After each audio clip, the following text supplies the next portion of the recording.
since you can easily put two parts together, but it seems like it is totally impossible to fit the last piece, doesn't matter how you try.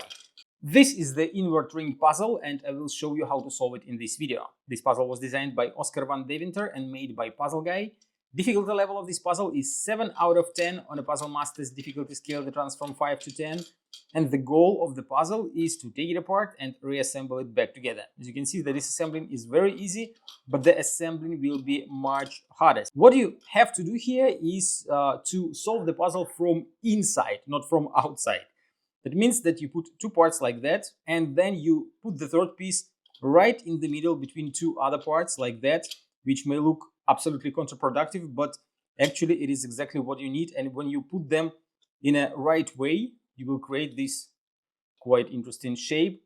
And then what you have to do is to push on the parts, and you will kind of push on them inside, but they will be moving outside kind of way and assembling into the ring shape that you saw at the beginning of the video. So great puzzle.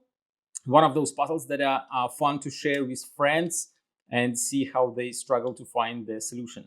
If you like the inverted ring puzzle and you want to buy it, or you want to try some other awesome puzzles designed by Oskar van Deventer, go to puzzlemaster.ca.